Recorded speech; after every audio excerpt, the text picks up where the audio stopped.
Chaco was a very different sort of thing that happened in the Southwest.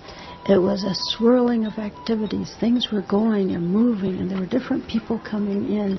Different ideas were being tried out. Different kinds of activities that were happening. It was just a place that was alive and full of energy. It was a different kind of energy than what we had known before or after, but it certainly was happening.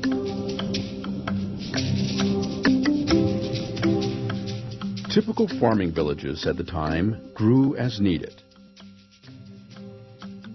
But at Chaco Canyon, the people rapidly erected public buildings on a massive scale, much larger in size than anything that had been constructed before, and completely unique in appearance and character. There had to have been some elites there, some people who were telling others what to do. There had to have been some greater hierarchical kind of structuring going on there, simply because the amount of labor that was needed. I think there were some people, or a group of people, organizing what was going on there. It was not the idea that we know in Pueblo society today, where everybody is more equal to everybody else. There was a driving force there.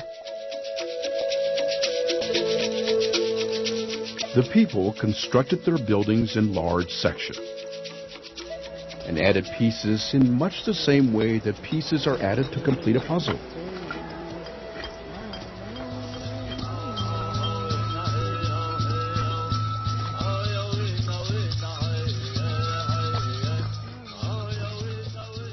Episodes of construction continued for centuries. All the while, succeeding generations adhered to the original plans and designs. A highly organized society enabled these buildings to be constructed. Engineers planned and designed the concepts for the construction that would follow. The entire core area of Chaco Canyon appears to have been conceived as an integrated whole. And engineered Chacoan roads radiated in and out of many great houses. Many segments of roads were 30 feet wide, with rocks and earth moved to the sides to form curbing. Straight road alignments crisscrossed the landscape.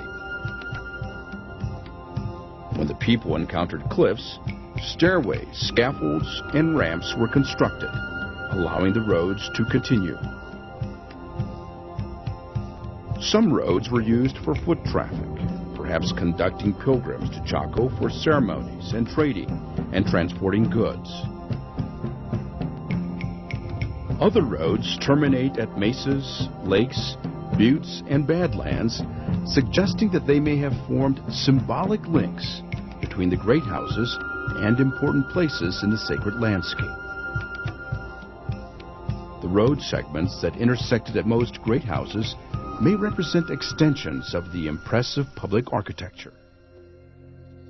Our clan migrated through Chaco Canyon, and we have songs, our sacred songs that identify specific areas where we had migrated through. The next stop was the area that we it's nearby. It's called Kawina. That's where Parrot clan used to live. And then from there on, they migrated on towards Hago. That's how we pronounce Hago, meaning already prepared. Over time, new centers of Puebloan culture emerged at Aztec, Mesa Verde, Zuni, Hopi, the Rio Grande Valley, and other areas. The people shifted away from Chacoan ways, migrated to new areas, reorganized their world, and interacted with foreign cultures.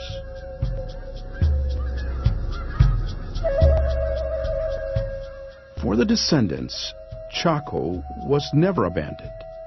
It is still alive with the spirits of their ancestors. It's always just so incredible to come across something that makes you feel like you connect, like a handprint. When I saw that handprint there, it was like touching my ancestors. It was the reality of knowing that that an ancestor of mine had put that handprint there and that I could touch it.